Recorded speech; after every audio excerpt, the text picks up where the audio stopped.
When Catherine Klassman and her family flew home to Boston after a quick Christmas trip to Chicago, the suitcase with her and husband Ken's belongings didn't arrive. Luckily, she knew exactly where it was, even if United Airlines didn't. I put an AirTag in it. Never done that before. And when I pulled up the AirTag, I was like, oh, it's still in Chicago. Catherine watched the Apple tracking device through her phone as her bag sat in Chicago for a week. Then I woke up one day, checked it, and it disappeared. So my family said, oh, I'm sure it's being directed back. They found it. It's coming back to Boston. When she checked a few hours later, it had gotten off the ground, but went the wrong way. It was now in Houston, Texas. We're having a problem. We have a problem. We have a problem.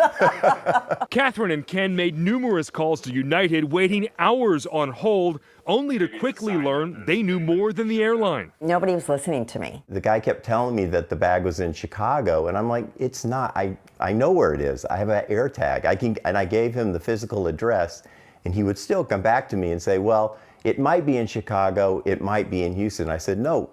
It's in Houston. I know that.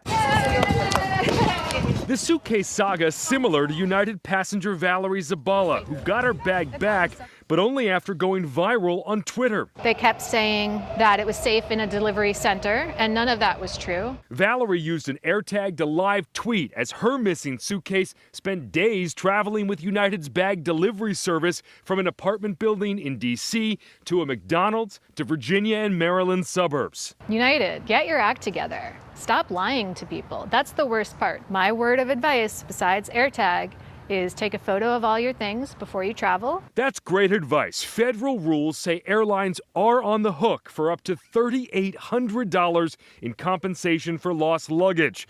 But expect pushback. United's contract of carriage says it will pay that much, but passengers are, quote, responsible for documenting and proving the actual value of the loss.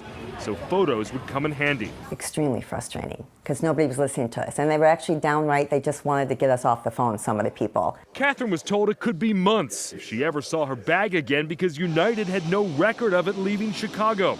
The bag's fate up in the air, she emailed me, and I emailed United. That evening, I got a call from the most helpful person I'd spoken to. She finally listened to me where I told her where the bag was. And lo and behold, this morning, about 9, I got a call from someone else at the airlines. They had found the bag. And the bag was overnighted to them last week. A United spokesman told us Catherine and Ken should not have been told it would take months to get their suitcase back. But when I pressed, he couldn't tell me just how long it would have taken had I not gotten involved. In the newsroom, I'm Ben Simoneau, WCVB News Center 5.